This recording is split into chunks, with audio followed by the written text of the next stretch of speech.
Hello, everybody. My name is Lewis Lee, and this is Plan and Traffic. We do this every Thursday night, 9 o'clock Eastern Time, and we hang out with the fellas tonight. We have no special guests but us. So, how's it going, Ray? Good, Lewis, and I see you picked a very good topic for tonight's show. Yeah, so the reason I picked this topic, um, I don't know, or you weren't here last week, but I bought a 2006 Chevy Silverado, Okay. four-door, crew cab, short bed, Motion detected in the four-wheel front yard. drive, and the center console was broken. Hold on one second. I watched the show, and all I'm thinking is interior. I don't remember hearing you talk about the truck. Yeah, so Must have missed that. the center console was broke.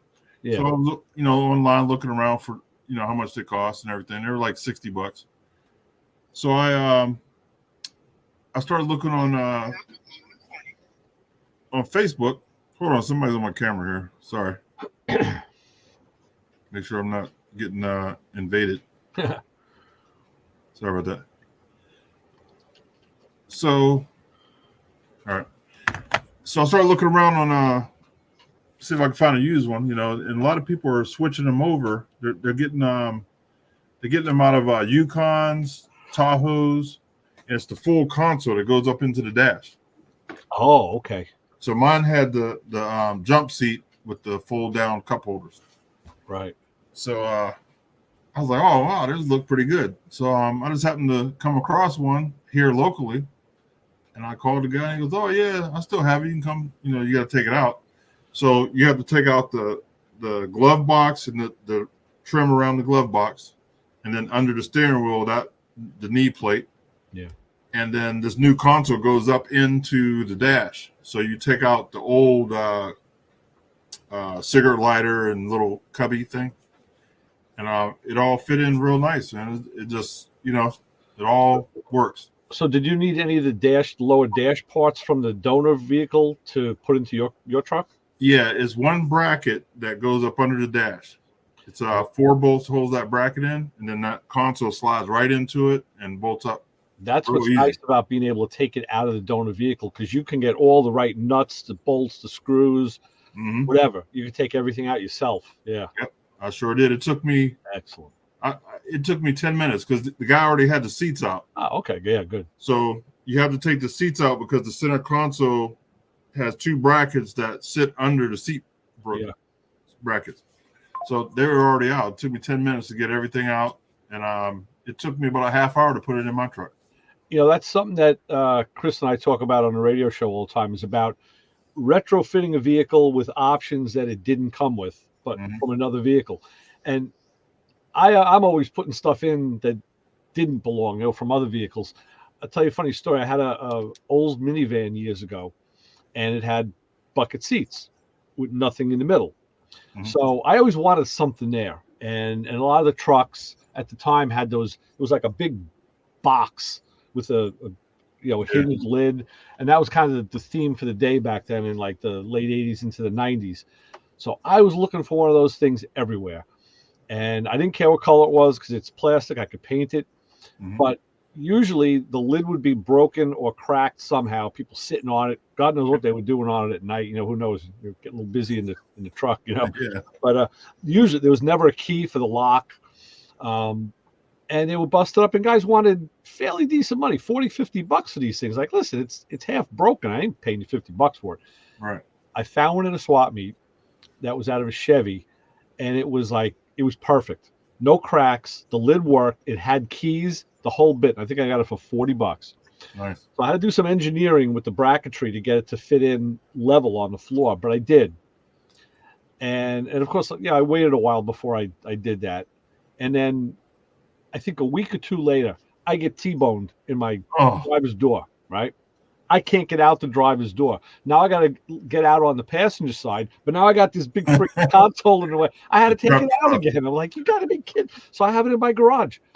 I have it up there. It's like, someday someone might want it, and maybe I can sell it, Well, I found out, a long time ago, I had let's see, what was it? I think it was a Cutlass.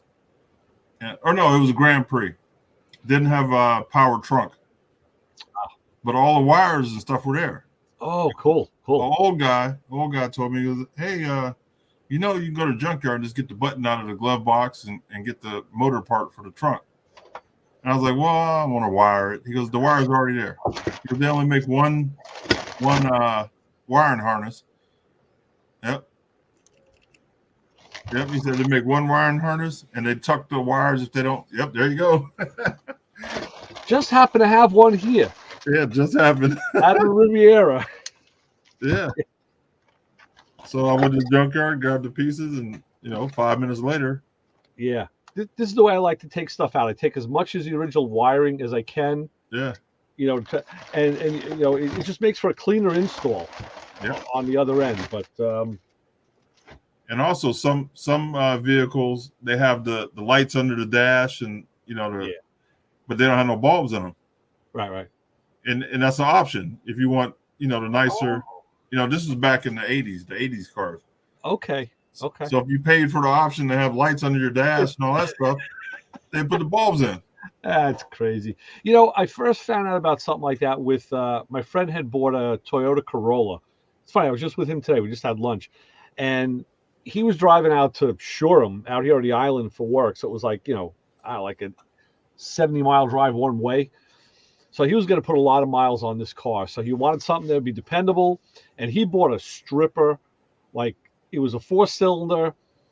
I forget it was a 4 or 5-speed manual transmission, no AC. He bought it with no radio. And I said, man, you crank windows. Like, you got to drive this car. You want a few options. But he found out that he was clued in. They told him that even though he didn't get a radio, all the wiring should be there. And it was. Mm-hmm. So he bought an aftermarket radio, slid it in. All the harnesses were there. I don't remember if it had speakers in the doors or not. Probably not. So but the wiring was there. Mm-hmm. And that's the first time I saw how the Japanese did it. They kind of pre-wire everything and then put in what the car calls for on the option sheet. Yeah, but to not put bulbs in is really crazy. Yeah, I found that when I was started doing stereo competition. Okay. I'd take the whole car apart, and everything was there, no bulbs. Yeah. I know. Like even on my FJ, there's a couple options I don't have, like a backup camera, but I was told that the wiring is all there. Mm-hmm. And you just have to fish it out. So one of these days I'll find it. I'll look for it. On my Ford pickup. Option was the backup camera in the tailgate. Right. Well, I bought the camera and everything, and the wires were there. Right. Yep. Plug right. Yeah. I mean, I gotta look in. Mine would be in the rear door too, the opening door. But I have to. I had that apart too because I had to fix the actuator, but I wasn't looking for wiring at the time. I was just trying to fix the problem. But yeah, that makes it a hell of a lot easier. I just put that power trunk release in my Pontiac, and I got an aftermarket one. And I just had to run one wire up to the switch because power comes from the fuse box in the car to the switch, goes back and it grounds at the trunk. So it was really a pretty easy install. But it's nice to have stuff like that. Yeah. So I was liking how like the truck the donor truck was a Denali pickup truck. Okay. GMC. I didn't know they made pickup. I thought they made the Denali SUV. Right. I think I have seen a pickup truck or two around here. Yeah. Because it's a trim level. That's the trim option. Yeah. Yeah, the GMCs are hopped up. Right. Yeah. Oh, that's cool. So I have to put shackles on the back. Both or one shackle was broke. So I was driving it yesterday and the other one broke on me. So I'm sagging on the way home. Wow. I wonder if one being broke stressed the other side. Yeah. So that's tough work. The suspension stuff, man, I had to do some shackles on a 66 Mustang, I guess because it was so old. It was a matter of hammers, chisels, air hammers, torches. It was like, and you're on the Mustang, you're in kind of a tight space. That sucked. Yeah, it's from what I'm looking at, it's kind of tough too on this. I'm just gonna drill the rivets out and change the shackles and the brackets. I was gonna say you can cut them. Yeah, you can cut them out with a whiz wheel. Yeah, you got to do what you got. DEFCON 4. You got to do whatever you got to do. Whatever's in the artillery. Yeah, I'm not gonna be playing around. I know it's all rusted and trying to get them out. Yeah. Cut everything and put new. Right. Exactly. Yeah. So I'm gonna drop it. I think I'm gonna drop it 4 inches in the back and 3 in the front. Oh, nice. Yeah. That's cool. So yeah, I'm gonna order. Get my stuff ordered. And I guess you won't be carrying loads of bricks after that. Nah, man. This one's gonna be the custom. I'm gonna throw some stuff on it. Yeah, I took my FJ out yesterday. I had to go do this job, this insurance job. So I had to go out into the next county. So I put some road miles on. But I'm thinking every time I take it out, it's stock height, but it's a little tall.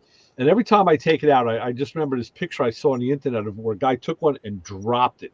Yeah. Like on the ground. I've never seen an FJ so low. Look good. It looks so. Oh yes, so cool. So see, in that vehicle, I would airbag it so I could ride low. But if I ever had to go in the woods, I can kick it back up. Well, I'll tell you why I'd want it higher, because this last week we had another snowstorm, and of course they go curb to curb out here, and on my side of the street, my neighbor doesn't have anything in the street. I'm like the first car they see, so he snowplowed down the street and left the big blade full of snow right in front of the FJ. I was like, "Oh, you mother jumper!" So I said, "No problem." My wife says, well, "How come you I'm surprised you're not a little more pissed off?" I'm like, "No, he just guaranteed that I'm going to have fun because I get to drive over it. I don't give a shit, man. I stick it in 4-wheel and I just started driving over that thing back and forth, and I hit the gas every time the wheels got onto the pile. I spun the wheels to really kind of shake it up, hit the back, bam, nail it again, snow flying. I got that thing down. Yeah, there you go. No chance. Yeah, that was my fun for the winter. Yeah.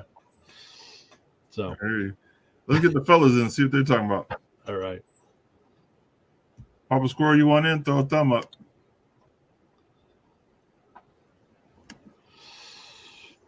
He mobbed it, so I guess yes. Howdy ho, neighbors. Hello. How's everybody tonight? What's happening? Doing good. Feeling good. And I'm looking good. Yeah. Well, that's good. Papa Squirrel, where you at? You look like you're in a mansion somewhere. Oh no, I'm renting a room on the Air Force Base. Okay. For senior NCOs that are retired or active duty. Oh, nice. Cost me, I think, a whole $50. Oh, I can't beat that with a stick. Nah. Besides that, our truck's in the shop because we're having a bunch of details done to it. It didn't have to go on, but we wouldn't have checked the oil and the rear end and grease it and everything else. Oh, that's good. So, yeah, I'm kind of looking forward to doing that to the bus. Getting it a full run through. Yep. I just like to once in a while take advantage of all these things I had to pay a lot for. Because, hey, I paid a lot for this room over the years. Oh yeah. In the long run, right? Yes. Yep. So we appreciate your service too. Thank you very much. I appreciate it too because it gives me a lot of opportunity to get something back. Yeah. Like medicine and operations and things like that. I'm trying to stay away from the operations. Those are no. Do that. Well, stay away from that stuff. Yeah. I'm sure Debbie has the right tool though. If you can't make it to the hospital, she can work on you. Oh, she does. Believe me, she's got drills and drills and scalpels and chisels and. Yep. Fix you right up. She just looks at me with one of those, and I go, okay. Scared. So what's everybody else been up to? Just trying to stay warm and dry around here in Ohio. It's a mess.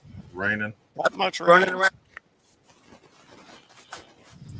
I felt like Louis Lee over the weekend. I was rubbing elbows with so many celebrities. Oh yeah. Where was that, Paul? In Tulsa.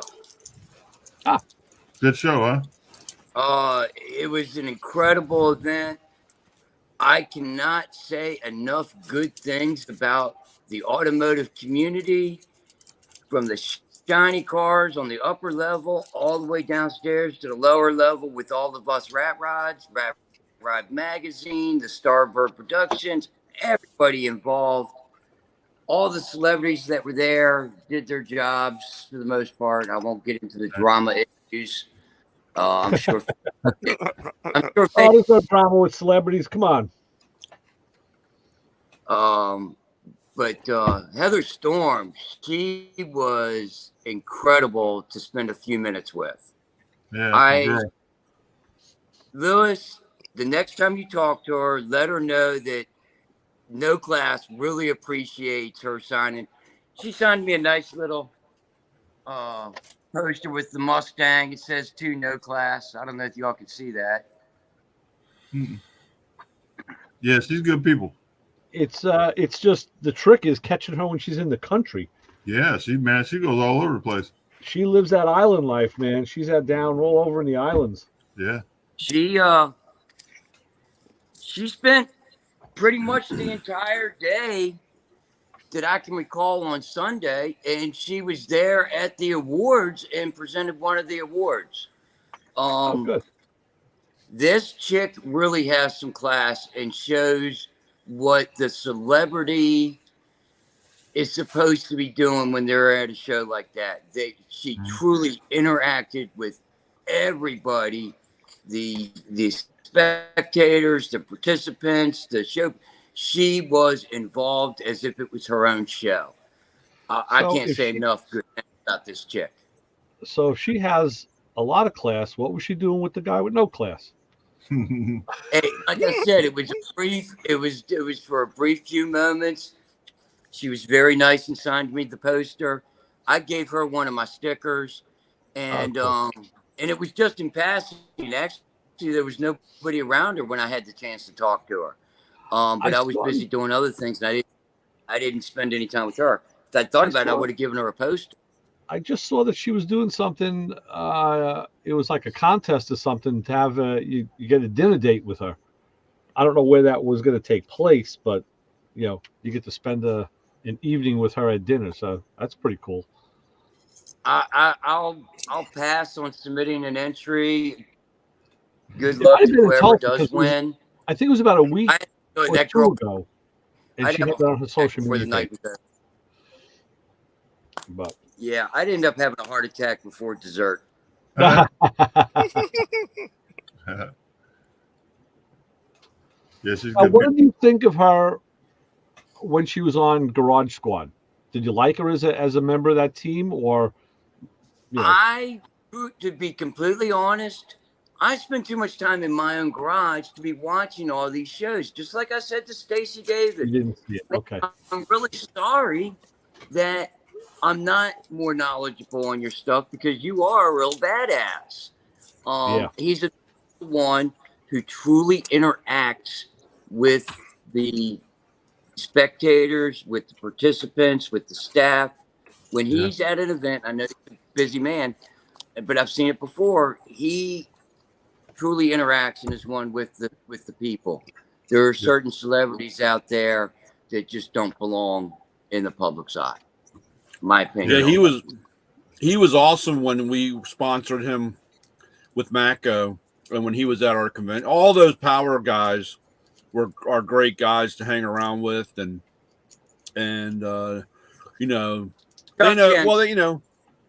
huh?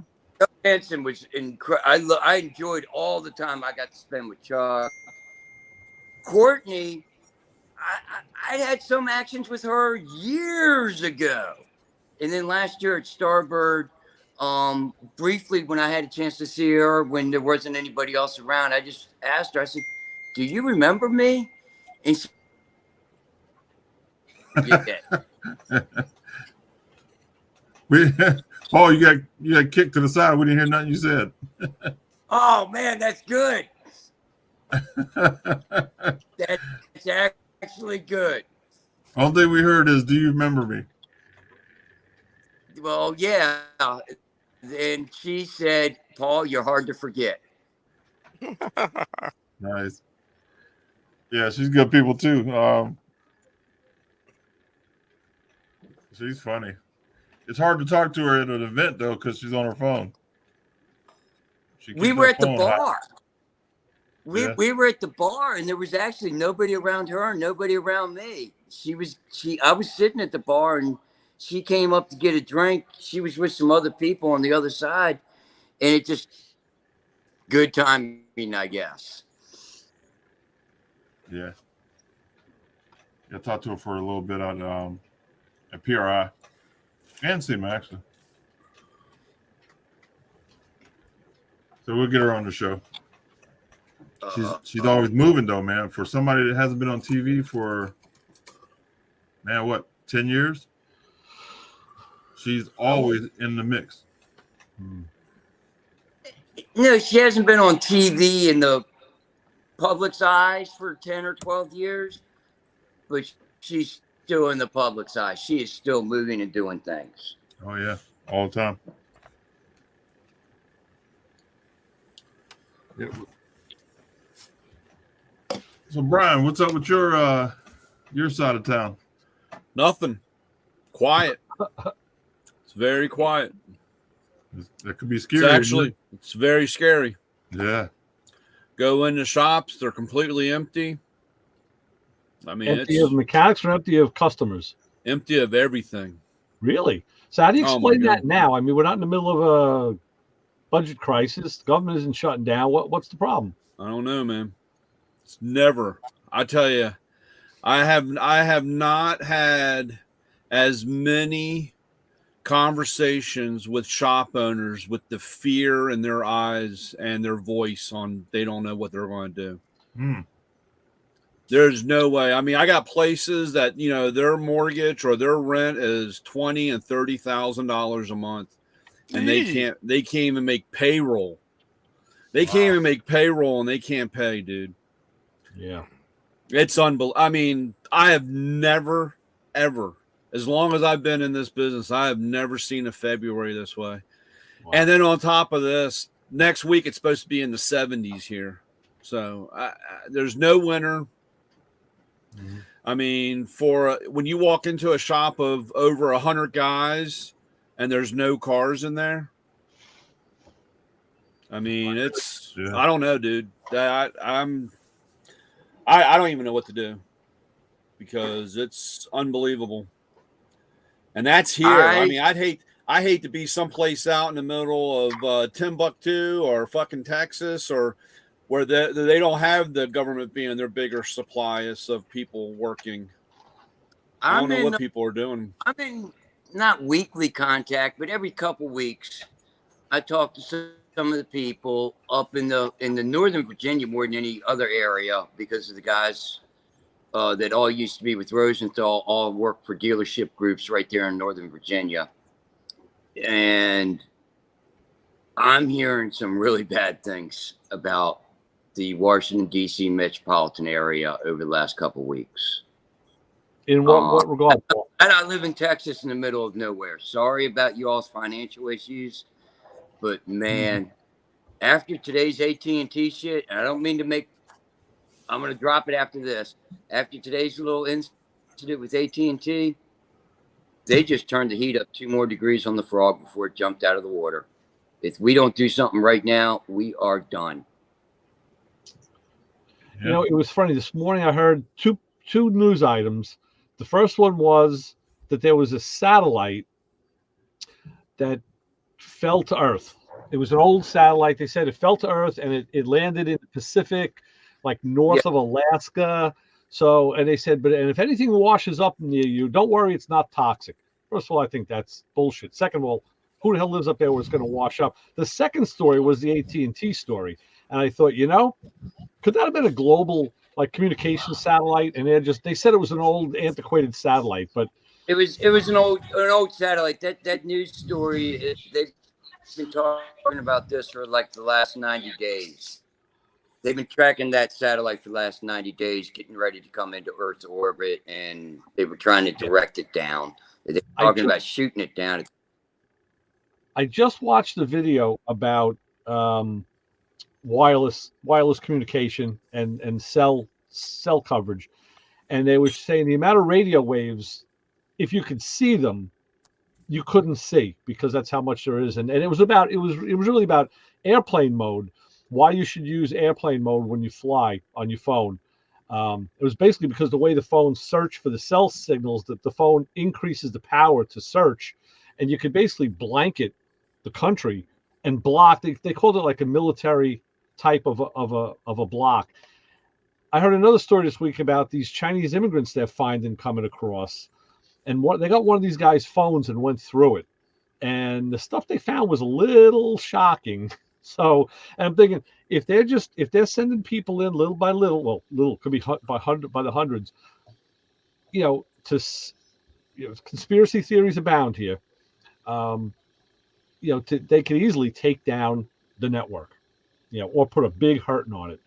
So I wonder if we're seeing little bits and pieces of it, because the way you do it is you don't do it all at once. You throw out little tests, and then you gear up for the bigger event.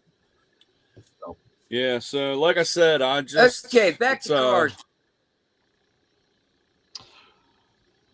Yeah, it'll affect the new cars because they won't be able to run. You could basically, EMF them. It's like an EMF block. Well, you don't have to worry about it. There's not enough guys now at the dealership to fix the new cars, so don't worry about it.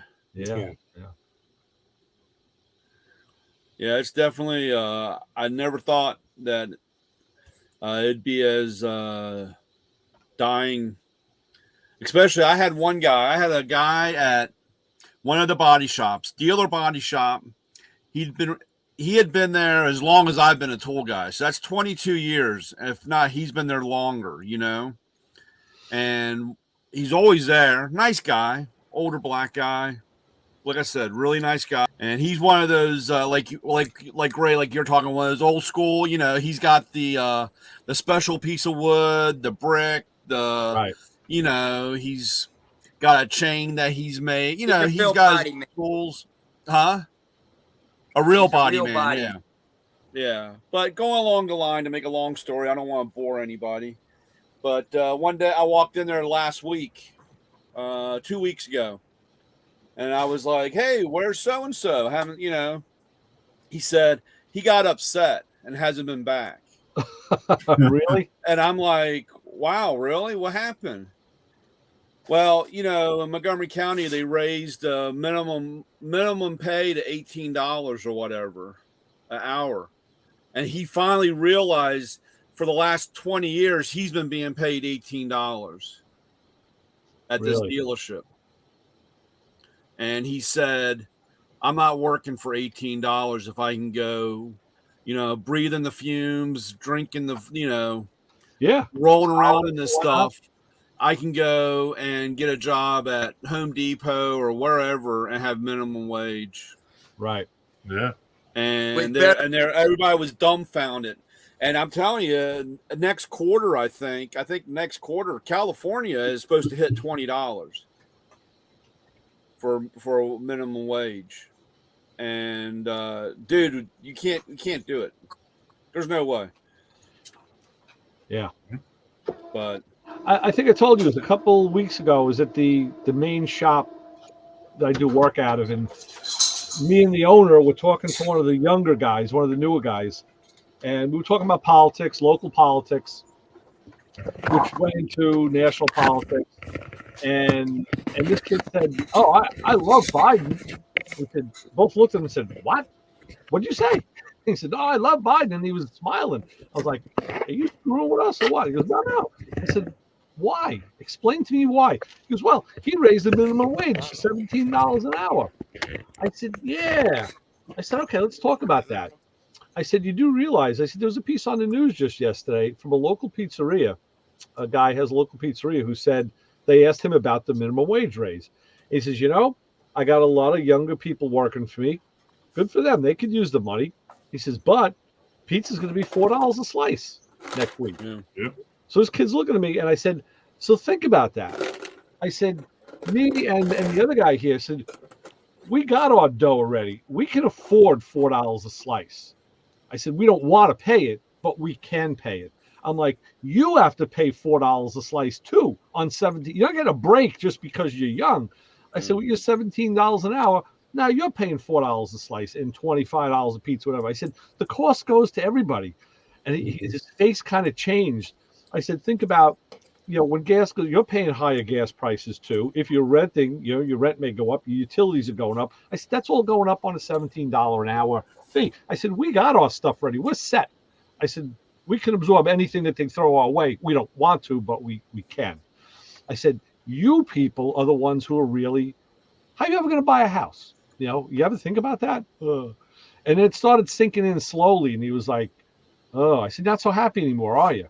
I said, you got to think outside of the one topic. Don't just think of $17 an hour. Think of what that's going to cost you. And he's a young guy, so I get it. Did the percentage, the dollar figure changed, but the percentage back to Uncle Sam did not?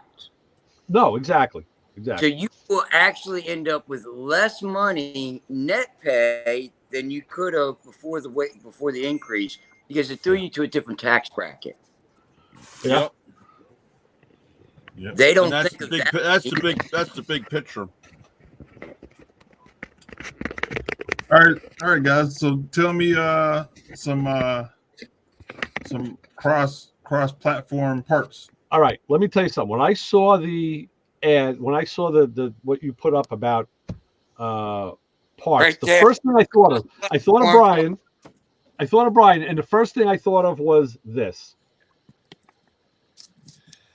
the Hollander interchange manual, because I still use this thing all the time to find interchange on parts. That's pretty cool. It was the Bible. Definitely was the Bible. How far back does that go? This one I bought this one back in the 80s. So let me see. This is copyright 74. This is only good for the older cars. This isn't good for anything newer, obviously. I want to see if it has an age of that should go range. I think the big one. This is the body. This is the secondary one, the body one. This is like if you want to see what hubcaps will fit. Nice. Let me get volume 1. That's over there. Well, he's getting that. I want to say, I got to admit, I looked at what the topic was. I thought about Brian too, and then I thought about Terry, and I thought an LS motor and a Mustang, it'll cross change over. You starting to fire. Anything can do anything if you can think past what bolts back together. Yeah. Well, all you need is a welder. Yeah. Volume 1's a little bit thicker. Yeah. This is the mechanical. So let's throw out a question for Ray to check for us. Let's see. Would be a good. Well, I'll tell you right now, and that's kind of what disillusioned me. I should have thought of it when I got this book. This book is only like a manufacturer's interface. So it'll tell you the right front door off of a 72 Cutlass. They'll tell you what cars the right front door will fit off of. And there's going to be other Oldsmobiles because there's a body line. It won't tell you a Chevelle door will fit. It won't tell you a Buick door will fit. And obviously, you wouldn't want to put that on because the body lines don't match. Right. But like, it won't tell you, you got a Pontiac, you blow the rear. It won't tell you can put a Chevy rear in there because technically that's not a factory interchange. They'll tell you what rears out of other Pontiacs will fit that Pontiac. Oh, gotcha. Yeah. So it's more of it's not because that book would be the size of, it'd be like, there's no way you could do that. So I'm betting there's a website that has it now. I don't know. They never used to have, even back when these came out. I think they did have a web presence, but you had to pay for the service because it was, this is like the only way you used to get these was going into a junkyard. They always had the Hollander interchange. That's how they found the part for you. I need an alternator for a 72 Chevy. Boom, they'd look it up and ask you a couple questions, and there you go. Yeah. Yeah, that was like actually tonight before getting on, I was going through the Facebook and I'm in a couple of different between Porsche or Mustang Facebook pages, and a guy was asking, will a top loader 4-speed from a 67 Mustang fit in a 65? In a 65 what, 911? No, not Mustang. And somebody said, yeah, it will. And then, of course, I came back and said, do you know if it's a big block or a small block? Because I have a 67 big block 4-speed in mine, but it had a 1-inch spline on the clutch. I had to change the clutch disc. The clutch disc was different. Right. Because I had a 1-inch spline versus the 7/8 or whatever for a small block. Right. And in the GM world, that would be either a coarse or a fine spline. Yeah. And so, then the guy came back and said they're all the same. And I said, yeah, the bolt pattern's the same, but the spline, and then, of course, I know that you always run into that guy that knows everything and you can't say. So I just, unfortunately, luckily for me, because I have my top loader sitting out on my bench, I have a small block and a big block, and I showed him a picture and said, this is the difference. So, yeah. And trust me, you're not going to stretch the hole out you're not going to stretch the hole slamming the bigger spline in the smaller one. It ain't flexible.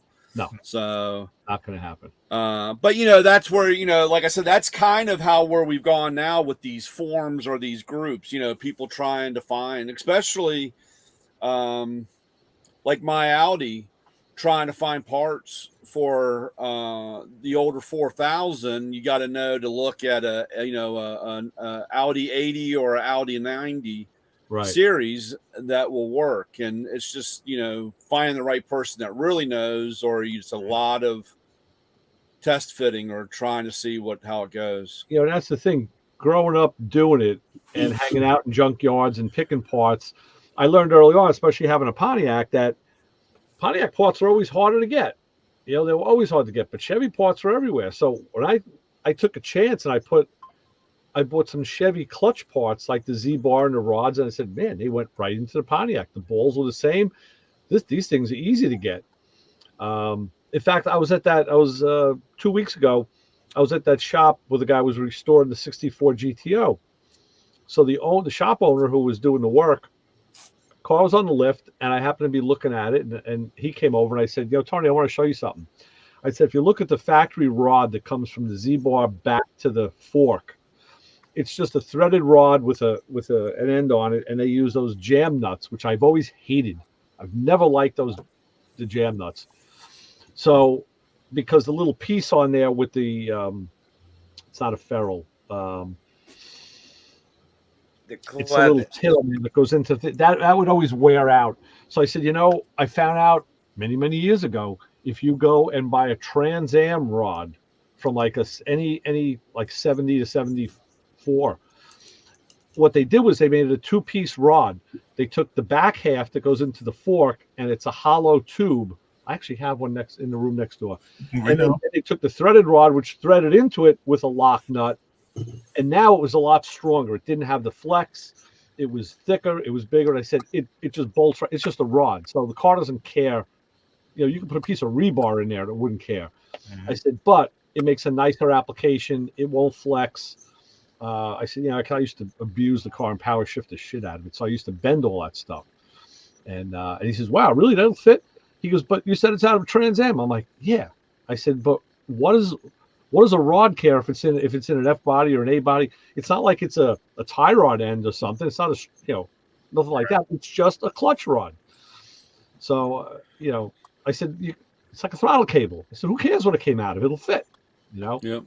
And so he's like, I was kind of surprised that he was that he felt that way about it. But really funny, when I got my BMW motorcycle, I went into there was only one guy where I bought it, one dealership, and a friend of mine bought the next newest year of the same bike, and they changed a couple things in that 1 year. And one of the things they changed was they took the brake lever and they made it adjustable. They put an eccentric with a wheel on it, so you could actually turn it 1 through 5, and it brought the lever closer to the bar, so you could custom tailor the bar. So I went in, I looked up the part. I go in and I said I needed a couple things, and I gave him the number for that brake lever. And then we talked about this, Lewis. There was a with those bikes, you couldn't start the bike with the center stand up. No, or was it down? No, you couldn't start it with it down. Right. And I had the problem. I had the bike on the center stand. I bring it out into the driveway, put it on the side stand, and you couldn't start it. So they made a service. There was a connector under the seat, and the dealer had a service plug that you'd put in there that would just short that circuit out. And I said, okay, I got the part number for that. I wanted one of those. Oh, and a couple other things. And he comes back and says, hey, he goes, a couple of these things, are wrong. I'm like, what do you mean wrong? He goes, this one number you gave me, it's not for your bike. I said, well, what is it? What number? He goes, it's this brake lever. It's for the next year. I said, yeah, I know. I said, I know what year it's for. I said, but I'm putting it on my bike. He goes, well, it's for the wrong year. It's not going to work. I'm like, dude, it's a brake lever. It goes in with one pin and a clip. It's just a lever. It's the same lever and same length, in fact. It just happens to have the adjuster on it. But he had that dealer mentality of, no, the book doesn't tell me. The book says it doesn't give me that number. I said, I will take full responsibility, for putting that part in and don't worry about it. And then he asked me about that service loop. He goes, where'd you get that number from? I was like, well, off one of the forums I'm on. The guys, there was a guy in there who worked for the dealer. He goes, I'm not supposed to sell you that. I'm like, it's a freaking... I said, look, dude, I can make one out of a piece of wire and jam it in there. I said, but I figured I'd get the nice one with the weather pack plug, and it would be, because it's staying there. Once I plug it in, it's never coming out. So I had to almost beg him to sell me that. But yeah, guys. My parts people at AutoZone and O'Reilly's and whatnot, they learned to stop asking me what I'm working on when I call them for parts. Because I'll call up and I'll be like, I need something for the transmission in a 07 Cadillac CTS with the V8, and they'll be like, oh, okay, what are you working on? And I'll be like, oh, it's going in a 94 BMW 3 Series. And they're like, that's just wild, man. Right. Yeah, once they get to know you, they gotta know you. The guys at my auto parts store know that too. He'll ask me like, okay, what's this for? And I'm like, people down here that it doesn't go to the application. You cannot look this up by application. Yeah. Right. I tell the guy, forget what it's for. Let me just give me what I need. It's I've had that before where you walk in and like my Napa is really bad because they'll ask you what it is for, and I said, dude, it's not. That has nothing to do with it. This is what I need. And they say, well, that's not going to fit. And I said, it's the same thing, dude. Trust me. It's, I did that. Don't worry about it. Just sell it to me. I said, that's how it eventually gets with the conversation. Sometimes it's like, what, you don't want my money? I mean, here's the money. Just take the money and give it. And, I'm asking and, well, we can't take it back. And I said, well, technically you could take it back. But I'm just saying, don't worry about it. This is what I need to make this thing work, or this is what goes on. And it is kind of funny that way.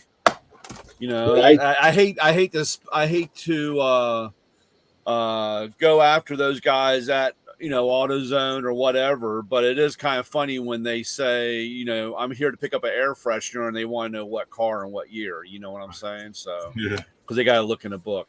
What color is it? Yeah, what I started doing was when they were giving me a hard time, I'd cross-reference, then I'd take the vehicle and everything that it came from, and I'd go in and say, I need this for this vehicle, this motor, this whatever, just to get them to shut up and not argue with me. Yeah. And then they start going, God, you got a lot of vehicles. Yes, I do. Yeah. Funny part is all those vehicles are actually one. Yeah. It's the Johnny Cash vehicle. Right. One piece at a time. Yeah.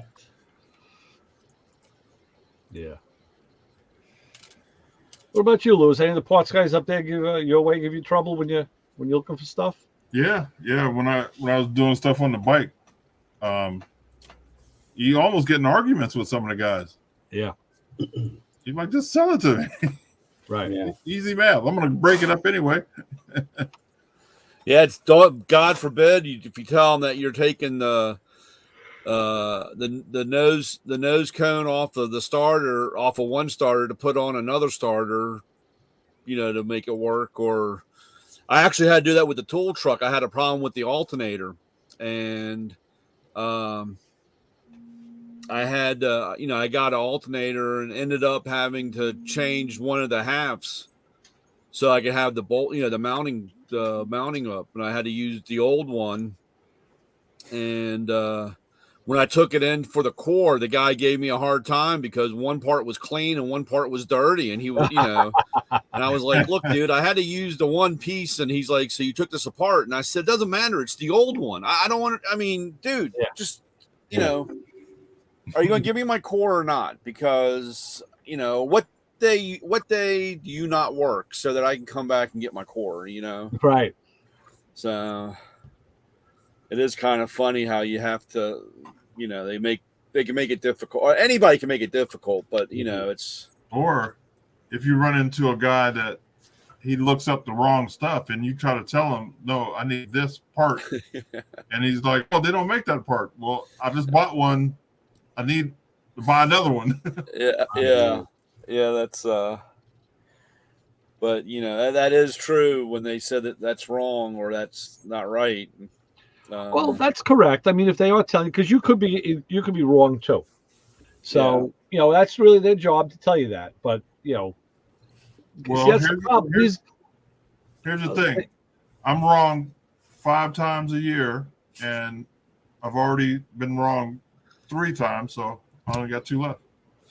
Yeah, I was going to say, it just goes to show you, these guys haven't come up building and creating and Frankensteining things and using what works or best fit.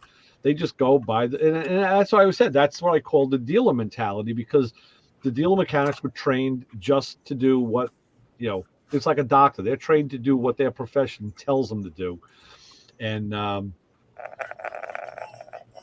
that's why the few people I know who work at dealerships, my brother was one of them.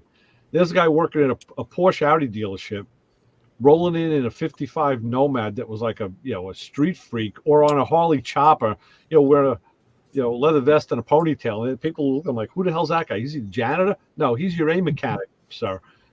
He's the guy fixing your car. Like, what? Yeah. I know it looks funny, but wrap your head around that. Those parts guys would have a hell of a time if they were selling parts in Cuba. Oh yeah. Oh, they make anything fit. I mean, I've seen. Yeah, there was a show on TV a few years ago. It was like the Cars of Cuba. Yeah, right? I saw that. Right? And I mean, they were putting Volga engines in like 53 Chevys, and they were using marine carburetors on it. I mean, they were doing shit that I would never even think of doing.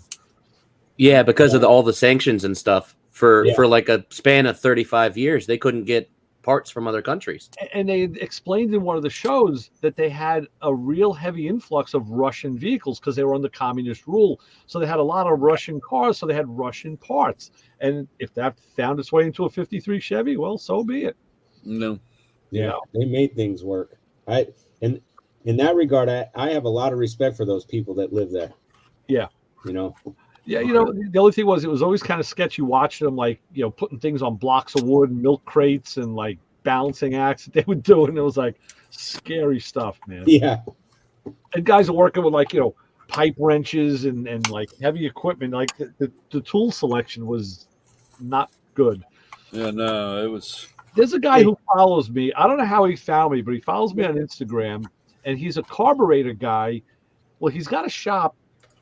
And I guess all he really promotes is carburetor work, but he's in Argentina, and he's always liking the stuff that I do. So I always respond, and I like his stuff. But I can see, like, I'm always looking in the background at the tools he's using, and it's a little archaic. It's really not.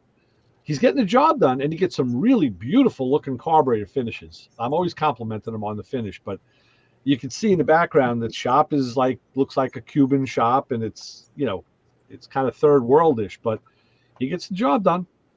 Did you guys see? The Snap-on guy hasn't been there. What's that? The Snap-on guy hasn't been there. No. There was no Snap-on guy. No, there was no. Have you seen the lady that's changing a semi truck tire? Yeah. I I haven't. haven't seen that one.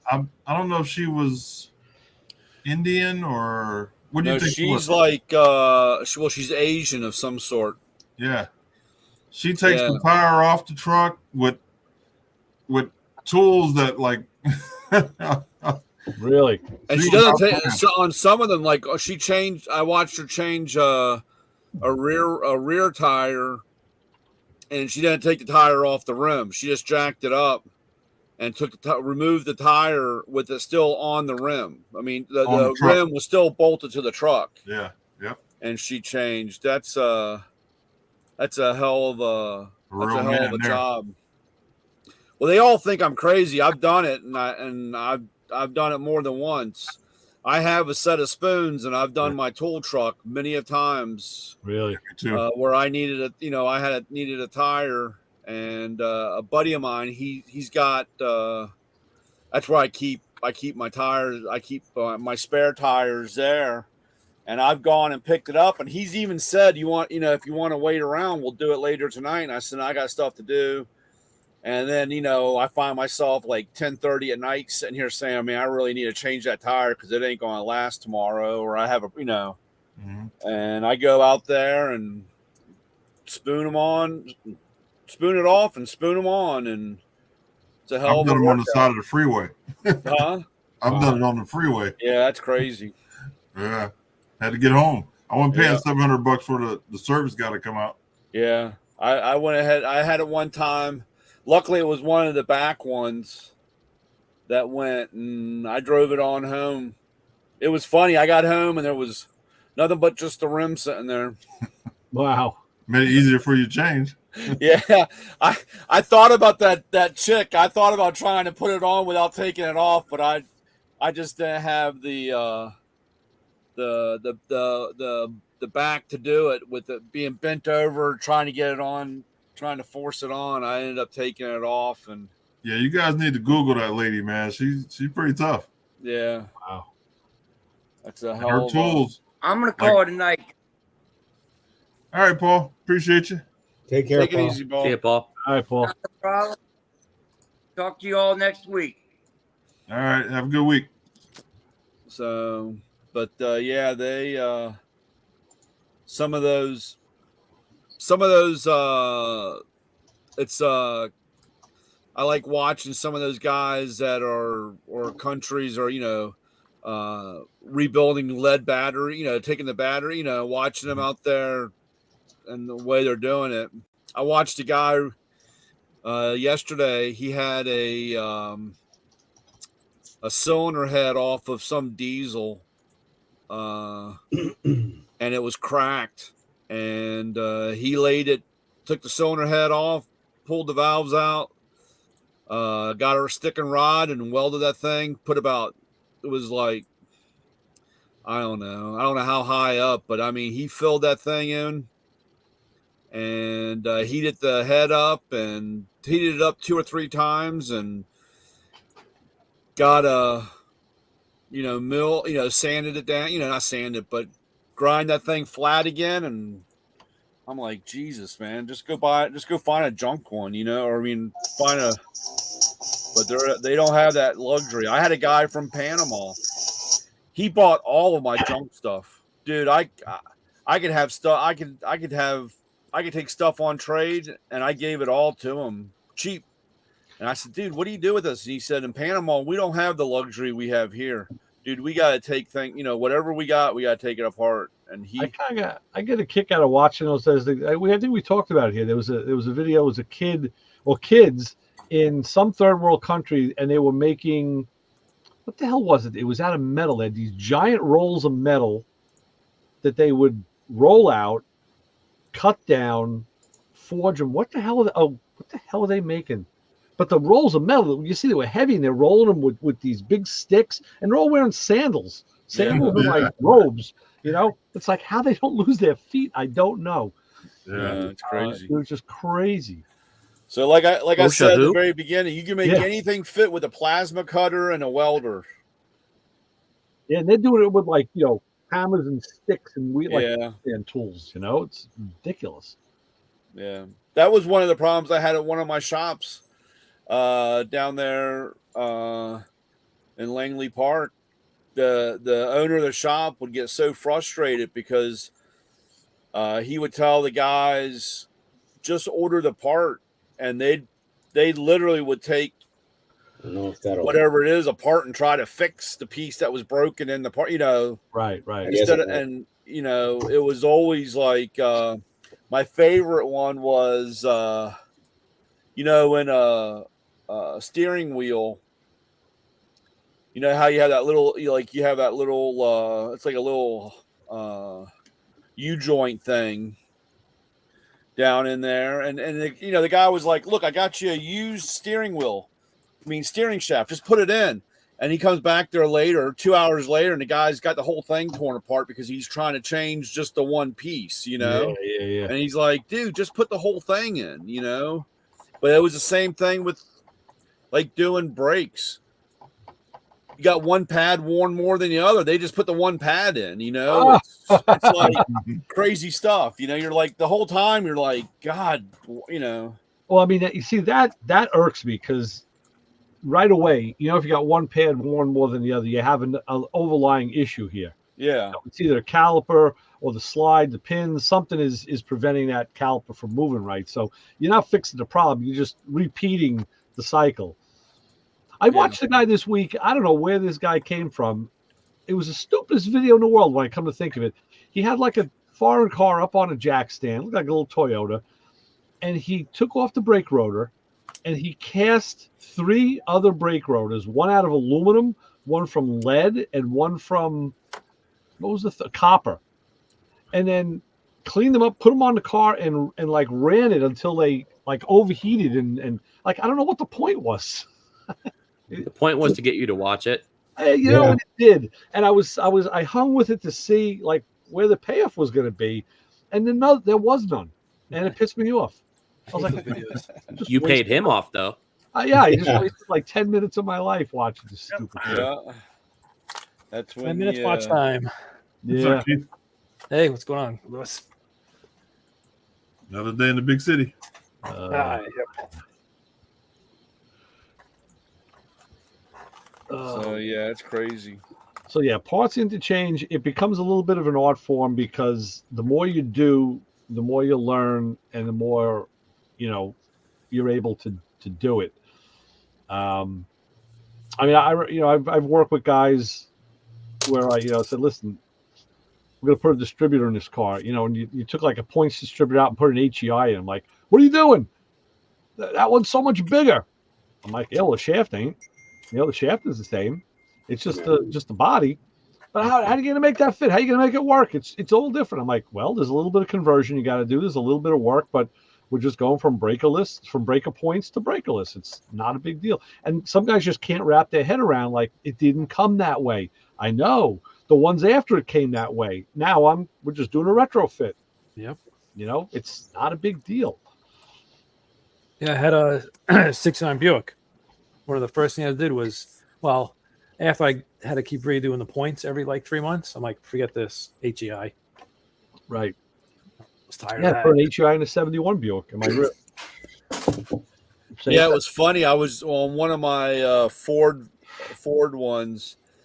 They were talking about changing over to the Ford HEI, whatever it was called, and it was funny because you would have to change the wires because it had instead of having a male or a female cap, it had a male cap.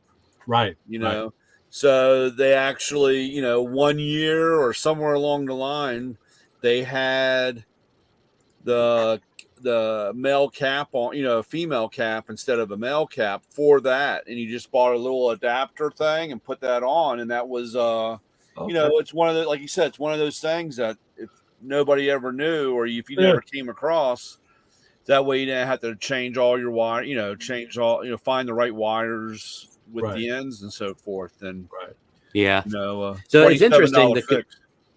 One of the communities I come from is the W Body 3800 community, and that community 15, 20 years ago, there wasn't a lot of aftermarket available for them because it was an engine platform that was in a lot of vehicles, but there just wasn't a lot of call for like performance parts or anything like that.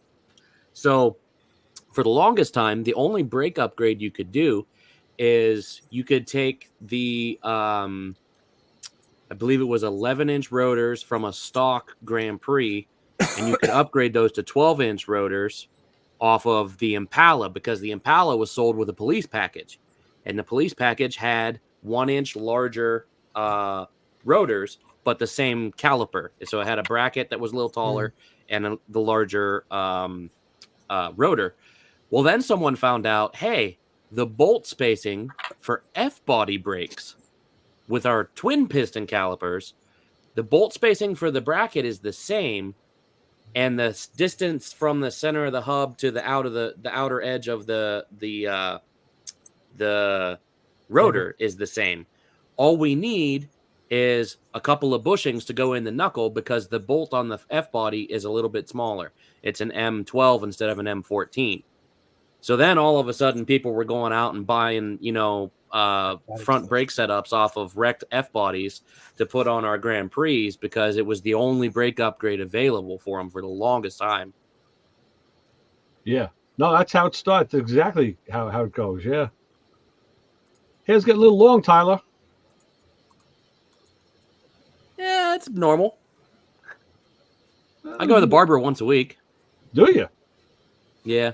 Wow. Keep him. Wow. What do they charge you up your way for haircuts? I give him $40. I bitch and complain because now I get the senior discount, but it's like $30 where I go.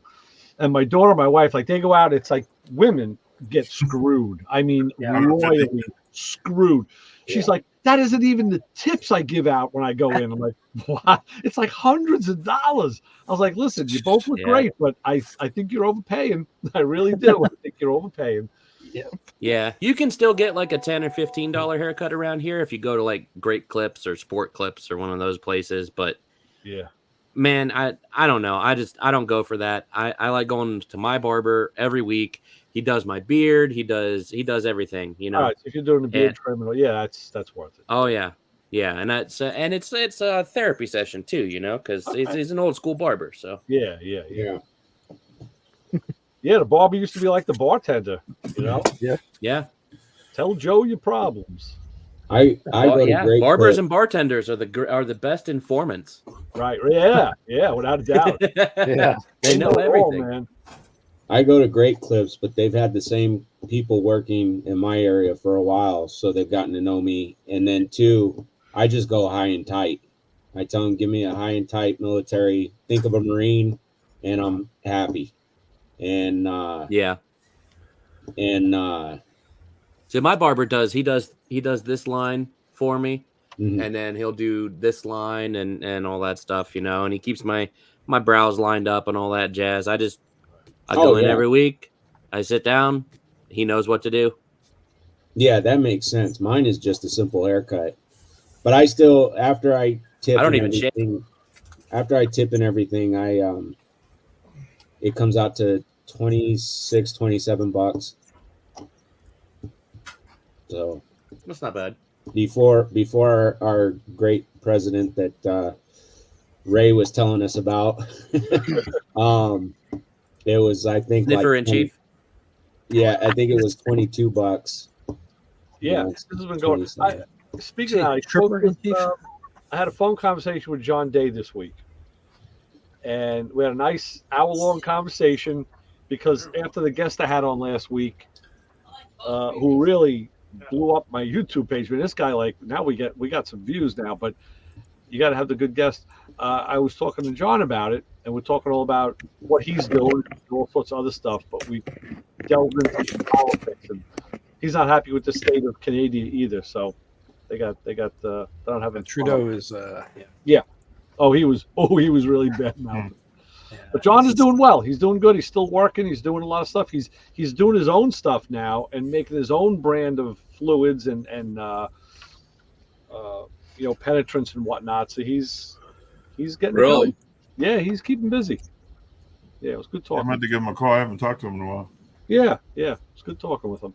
Speaking Me of and stunt crew are going to Canada in April, and it's interesting. One of the things that we're noticing is we're getting a lot of interaction from Canadians who are not shy to ask us to do things, is the way I would put it. Like, hey, can you shout out my dad's birthday on the PA? You know, like, we're getting inundated with all these people requesting like little special treatments, and I'm like, that's interesting because down here in the U.S. when we book a show, that doesn't happen. Weird, yeah. Right. That's interesting. So, yeah, it was Yeah, weird. do like $20 a shout out. Yeah, I was going to say. Yeah, They there make you go. some extra cash. Yeah, send that money. You You might as well show them what the American way is all about. Yeah. Monetization. Money talks. Yeah. Exactly. Speaking of Canada, we got a kid that he's temporarily going to school here, and after our game this week, we were waiting for the bus, and they had locked the field down, and he said, "Coach, I think I dropped my phone on the field. Can I go look?" And I said, "Well, it's locked." He goes, "I'll jump the fence, no problem." And I said, "All right, be careful." And I'm watching him as he's coming back over the fence. All the kids on the team, they're like, "Coach, he's jumping the fence like one of us, like a Mexican like us." And I said, "Well, you know he's from the other side of the border, right?" And they go, "Well, wait a minute, he's from," and I'm like, "The other side of the border, wrong border, but the other side." Yeah. We all got it. We all had a good laugh. Yeah. Nice. I'll be right back. Hang on. My fucking wife didn't hit my damn key. If we can still hear you, Ray. You have to bleep that out in the replay. Gotta click the mute button, like I have to. Yeah, learning how to use that mute button. I'm looking at Motor Mouth Radio on YouTube. He put. Well, maybe I'll wait till Ray gets here. You were talking about with the Grand Prix not having a whole lot, back early on, not having a whole lot of performance stuff. I've run into that with my S10 Blazer with the 4.3 V6. No, just buy the turbo kit off eBay. I don't want to go turbo. They have the Cyclone just buy small block Chevy stuff and cut 2 of the cylinders off. Yeah, that's what I've seen. I mean, I've gone on the forums and looked at stuff, but if you have a bandsaw, you can literally do that with the heads. One of the things that I would like to change is the fuel injection, because it's got that stupid spider rail, or it's not even a rail, spider injector. Spider injection. Yep. And that thing, it fails. Garbage. I mean, when I first started having a problem with it and had to change the spiders, it was vapor locking, and I'm like trying to figure out why it's vapor locking. Talk to a few people, and they're like, it's fuel injected, it won't vapor lock. I'm like, it's vapor locking. And anyways, finally found on the forums and stuff, look at the spiders. Well, the first thing I changed was the pressure regulator, and then I put it back together, and it was still having a problem, and I popped it off, popped the plenum apart, and I had my wife turn the key to pressure it up, and that thing, the spiders were misting everywhere. And so I had to change that. And I mean, they get carbon fouled, they get fractures. So I wanted to put a regular fuel rail in there. But yeah, everything I've seen a couple different things on some forums. I've tried to use it as a reason to convince my wife to let me put an LS in it, but I'm not biting. Not until after I put it in until I get one for the Chevelle. Get her Chevelle on the road. What about the I was just looking into this, the new 6-cylinder. What the heck is it called? LV3 or something. Is that what it is? LV. That the one in the Something like Camaro? that, yeah. No, they put it in the trucks. Yeah. It's basically the truck LS V6. LT. Eco. No, It's what's LV3? LT family, I think. What's Is it? LV3? Yeah. But I mean, it's not based off of the architecture. Isn't from the LS. It's from the LT. From the the new LT architecture. Gotcha. Yeah. Yeah, it was like on 2014 and up. It's part of the, what does it say here? 5th gen. Yeah. It's a 5th gen engine family. Yeah. If I So it's start direct finding them at the injected rec and all that. auctions, So I was just looking at that. I was like, oh, I wonder if anybody's done this yet. It would be kind of interesting. I don't know what. I guess if you just get a wrecked truck, and just take the engine and the computer and the transmission, you'll be all set. And the wiring harness. Yeah, the problem is anything wire, anything with those 5th gen motors in it, they're still going to be pretty pricey when you buy a wrecked one. Yeah. Maybe not the V6, but anything with a V8 that way, I know is still ridiculous. Yeah. So the engine, I don't know. I'm just looking on eBay. 33, like $3,000 just for the engine. Yeah, and then you still need all that. And you need to do all this stuff. And all that stuff. There's no transmission either. Do an LS. It's cheaper. Way cheaper. Yeah. You know what I found? I found pretty funny last week's show. You guys were talking about when Tori picked up some parts to bring up to the interior shop up there. Oh, Gills, yeah. Gil Linda's shop. Yeah, he said that he hooked up with a guy in Hempstead that had the parts. I actually know that guy. I've been dealing with that guy for like 45 years. He is the weirdest, oddballest that you ever want to know in your life. I mean, to this day, I just had a new one. He puts out his flyer, but it's handwritten on paper. Like, he doesn't even have like a word processor. It's just handwritten. He is so old school. He doesn't have Word Perfect. Anything like newer than 72. Word Perfect. Wow. Yeah, he didn't even know that passed him by. So I kept meaning to reach out to Tori this week to tell him, like, hey, if you got to make a run like that again, dude, give me a buzz by. Just pick me up. I'll go with you. Yeah, we're all like in the same neighborhood here. But I got too busy to call him. Where's Tori live about? He's east of me. He's out in Suffolk County. He's in Babylon. Okay. I had to go to Carmack yesterday. That's how the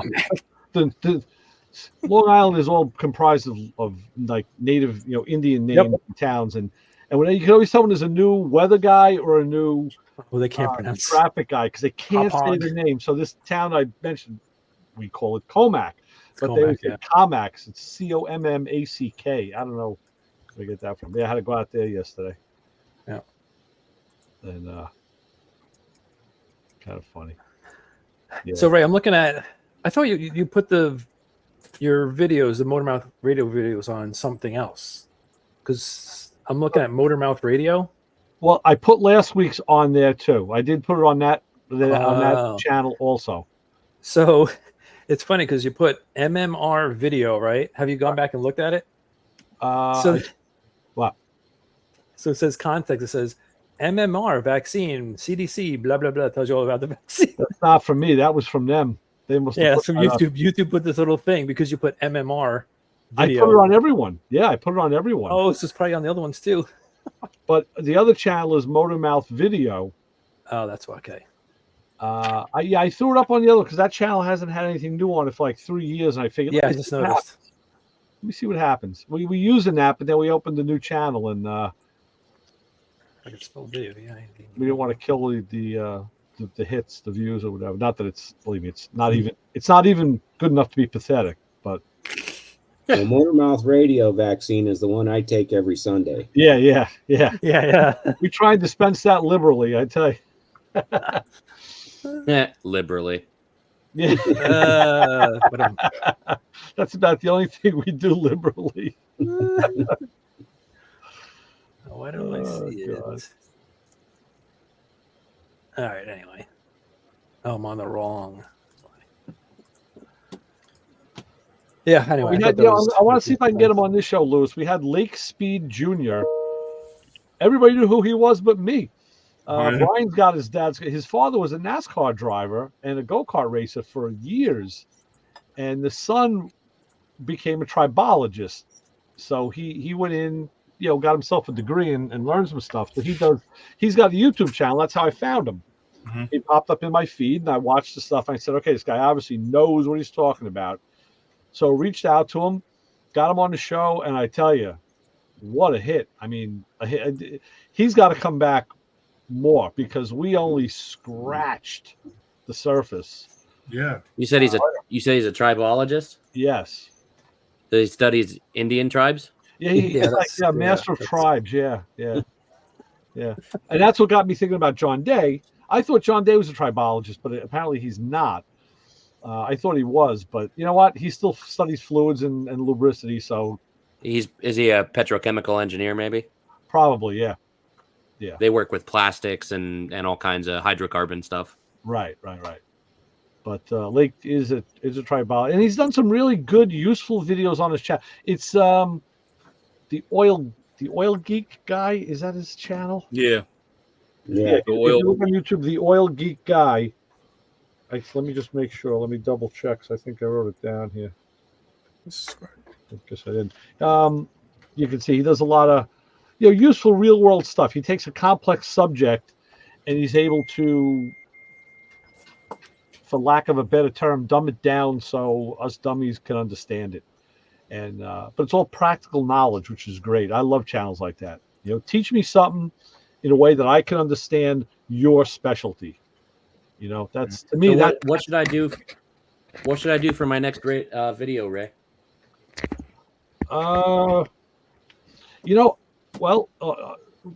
In line with tonight's topic, anything that has to do with parts swapping, parts changing, parts adapting, I'm a fan. I'm all there. That's the stuff that I like to see. Okay. Because we all do that. We all have to do that. Even like, the thing I always end up doing is just making stupid little brackets or mounts from scraps of things. And, everybody's got their own style and, but it's good to see how other people do it, because then you get an idea and say, oh shit, I could have done that so much easier and cleaner maybe, but I just didn't think. That happens to me all the time. I'll do something on the bus, and then I'll go in the house, sit down and watch a video, and the guy's doing it the right way. Yeah. or the easier way. Yeah. Well, that's what burns me when I go to like cruise nights, and I'm always looking at people's cars, and I'll ask the guy like, hey, how'd you do that? I really liked it. I don't know. I bought it that way. Shit. Well, where's the guy who sold it to you? I want to talk to him, not you. Got no time for you if you didn't build it. It's the motor oil geek. The motor oil geek, right? Yes, thank you. I knew I had it wrong. And very informative. Yeah, very informative. Can't see it ever calms down. That's the motor oil geek. Yep. That's him. He's got a couple channels. He works for Total Seal Piston Rings. He's got another website too. I forget what it is. Right, something with a D. All his info should be on his channel. I think he has it in his bio. But, well, the nice thing about that interview is you could hear the passion he had for what he does. Yeah. And when there's people that they may like what they do, they enjoy what they do, but it takes it to another level when they have a real deep passion for what they do. Oh yeah. And that was the difference with that interview. I enjoyed it. The thing that got me was like toward the end, I asked him like 2 or 3 things like for future videos. He goes, no, we're already doing that video. No, I already got that one in the can. Yeah. Wait, I'm like, shit. So I said, it was like couldn't give an answer. The funny thing, the only thing that I thought was funny with him is even when he threw him a bone, when the guy works for Joe Gibbs Racing and he doesn't even flinch or doesn't even say anything, or when you say, I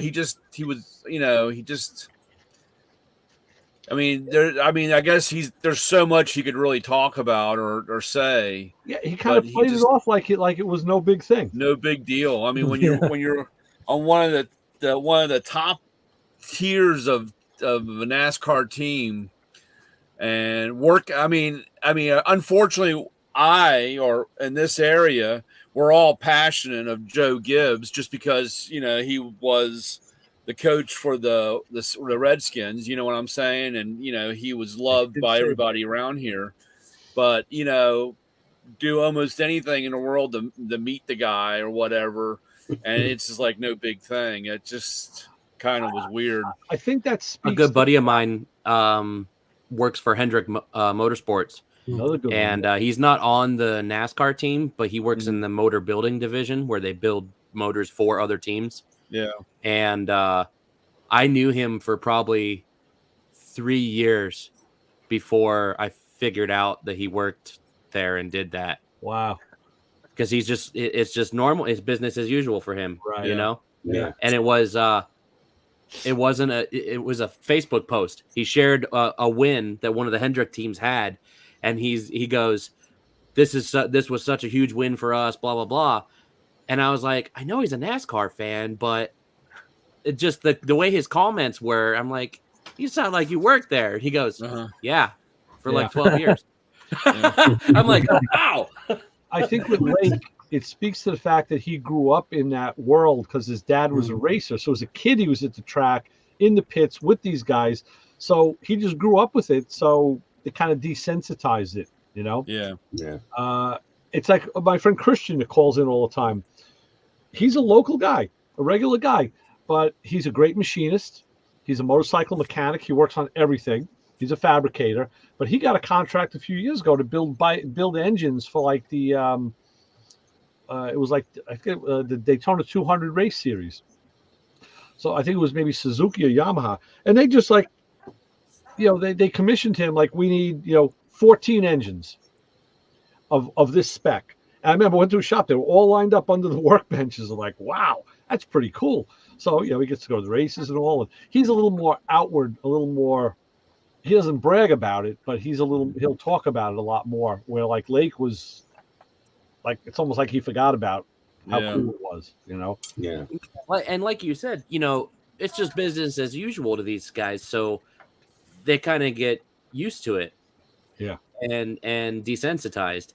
So like when I announced on my Facebook page that I bought the bus and I was going to sell my house and move into the bus full time and all that stuff, I got a message from a guy I've been Facebook friends with for like 6 years. He has a GTO. He lives down in Cincinnati.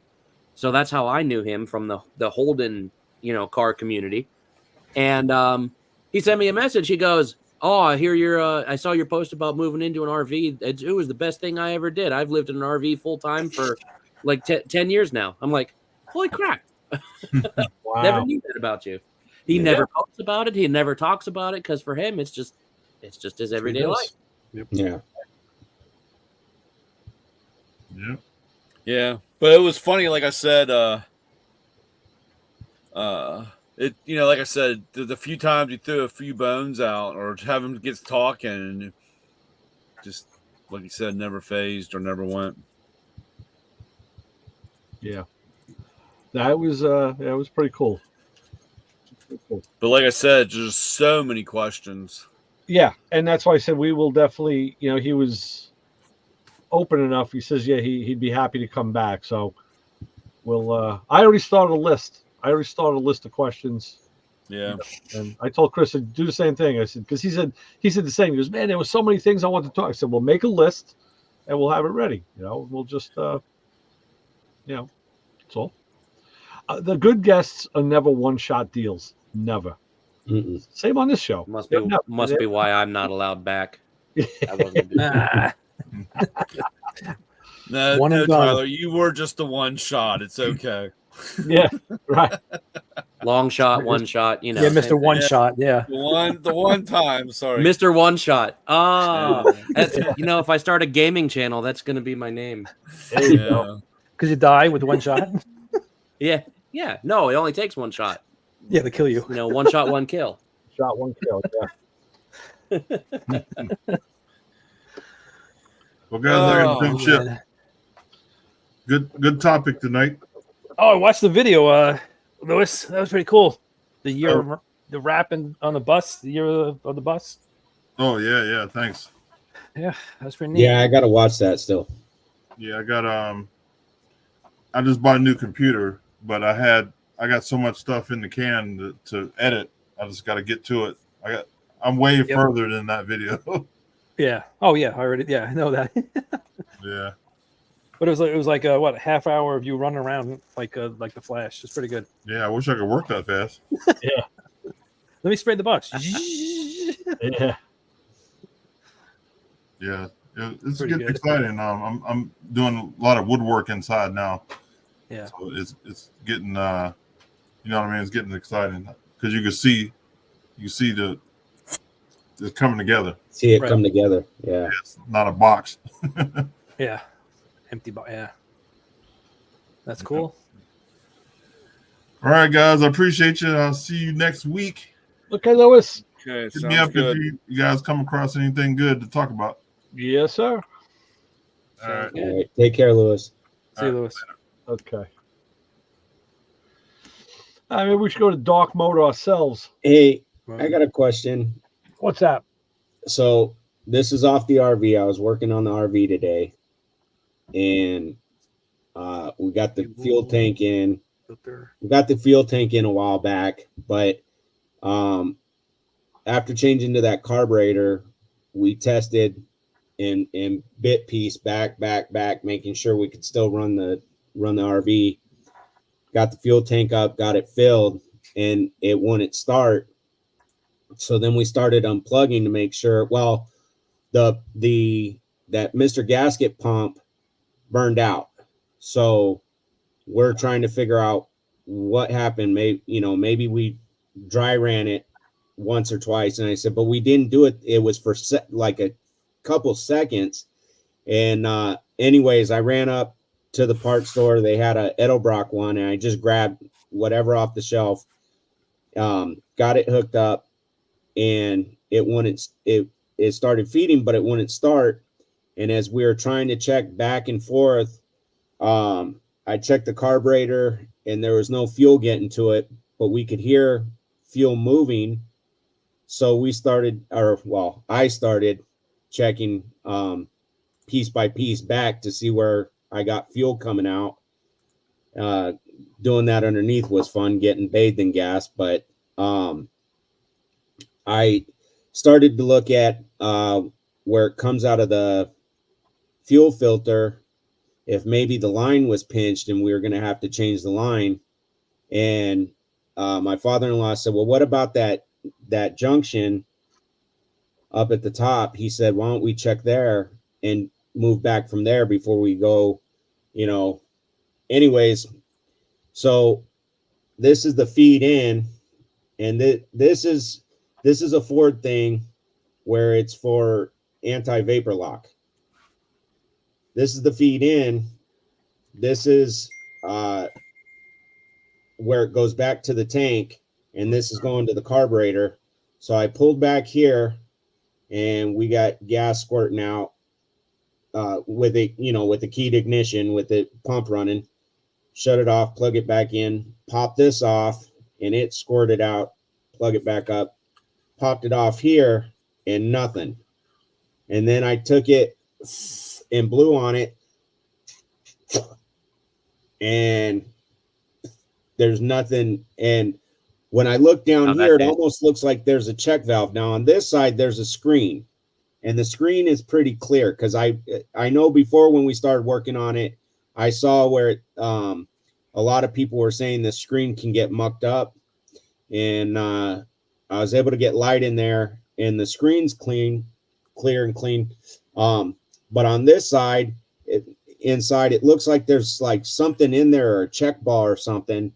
And I put like a pick in there and trying to push on it, and it wouldn't move. Does it unscrew? Does it No. come apart? No, it doesn't. Well, I wished it did, because that would be easier to start looking at stuff and seeing what the blockage is. I thought about which basically I came home, jumped in the shower, cleaned up, and ate something before getting on, so I haven't had time to do anything. But I thought about taking air and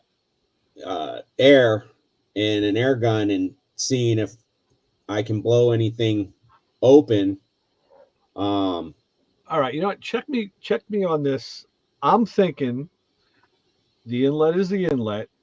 Fuel Mhm. should pass through it to the outlet, and when Correct. it deadheads at the carburetor, that's when the valve would open to return.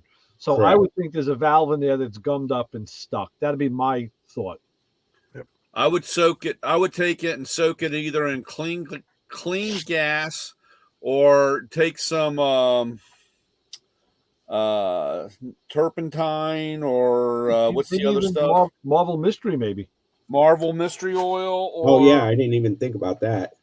Yeah. Sitting So there. is that part available from anywhere? It's a hard part to find. Okay. or I would use or just go up to the hardware store and get mineral spirits.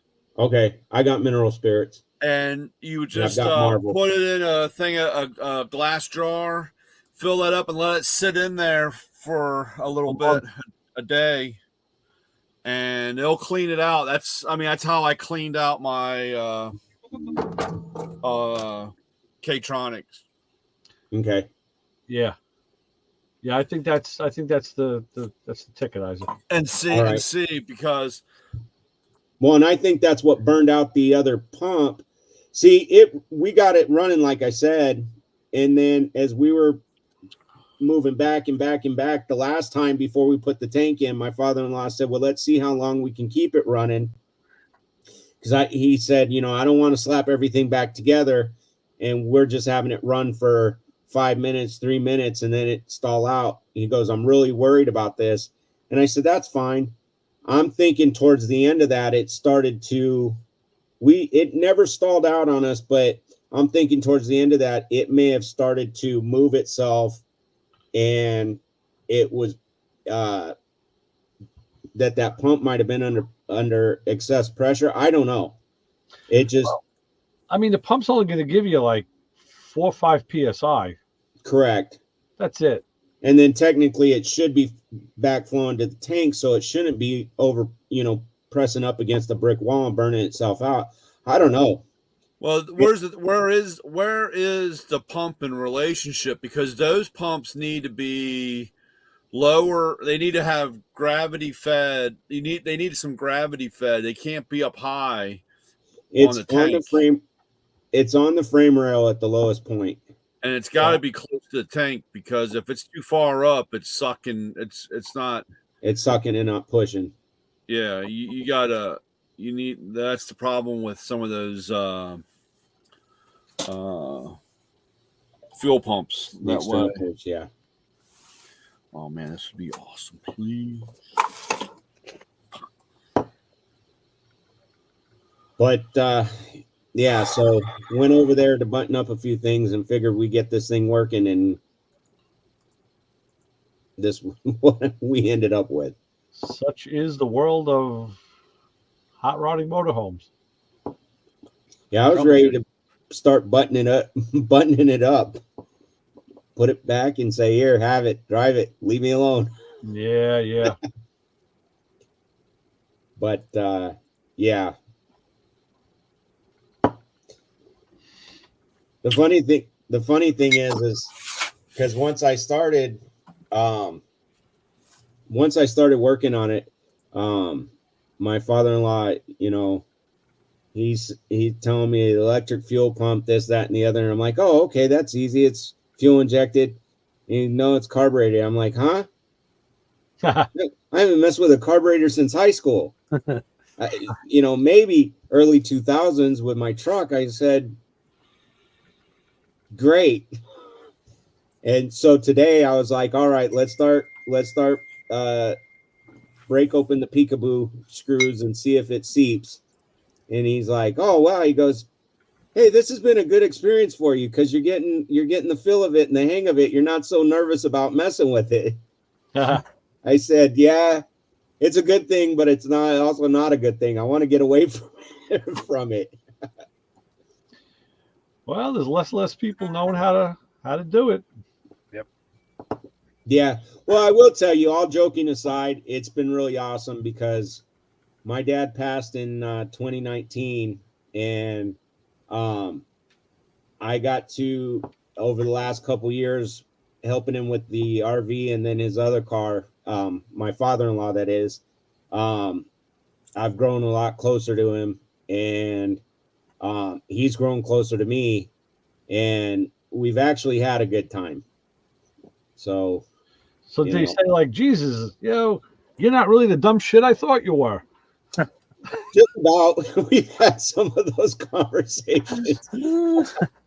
But how long have you been married now? Since 2002. Okay, that's long enough. I've been together. We've been together since 2000. But yeah, we've been all family for 23 years, 24 years now. Okay. 24 because our anniversary just passed. Okay. But yeah, no, it's funny too because one day when I was working on his Toyota Avalon, we had to remove and replace the rear lower control arms. The bushings had worn out, and that was a pain because there was a bolt or two that was seized in there.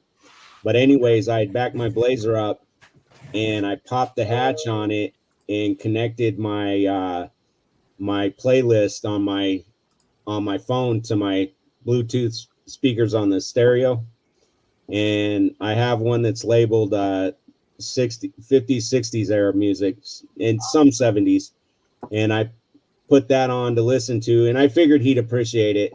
And he turned around and he goes, "What radio station is this?" And I said, "That's a playlist on my phone." He goes, "Oh, you can do that?" And I said, "Yeah." And he goes, "I really like this selection of music." And then he started telling me about back growing up on Long Island there. He started telling me about when they were kids, and his buddy of his had gotten a new stereo system, and they're out there at 2 a.m. with it blaring and people hollering out of the apartment buildings to shut up. When did he leave New York? When? Yeah. It was in the 70s. It was I'd have to ask him. So I think his first degree he got it from Hofstra. Okay. And then he moved down here to go to the University of Arizona, and that was, I want to say, between 75 and 77, maybe. Okay. So he's what, in his 70s? Yeah. Okay. Do you know where he was, where he lived when he was here on Long Island? He's told me before. I can't remember. I know where his parents met in the, I want to say, the Sawmill area, and it was a swampy area. Probably the North Shore. But I don't know much more than that. He's told me, I'm drawing a blank on it, but yeah, when I see him, I'm going to see him more this weekend. I can ask him, and my wife might know, but I'm just curious. Yeah. Oh, definitely. In fact, his sister, she still lives on Long Island, and she is she's teaching at one of the schools in Queens, or at least she was 2 years ago. Right. But yeah, it's kind of funny. I kind of thought of you today, Isaac. I had to go out. Well, yesterday. I'm sorry. I had to go do this car inspection. Yeah. For that company I'm working for, and his lot was small and filled with cars. So I parked next door in a strip mall, and what do I park right in front of but a Polish pork store? So I took a picture and sent it to my wife. I said, "Look what I found!" Yeah. Another Polish pork store. She said, "Oh, go and buy a kabasi." Like, oh yeah. Man, you never know where you're gonna find them. Oh yeah, that's good stuff. We only have one Polish restaurant, at least one that I know of, one Polish restaurant down here. Yeah. It's called the Polish Cottage, I think. Oh, cool. Yeah. All right. You know what? With that, I'm going to end the stream, and we'll be back next week with more Plane and Traffic with the the boys and myself. And for now, we're going to go dark and talk about the stuff we couldn't talk about when we were live. Have a good night. Later. See you guys.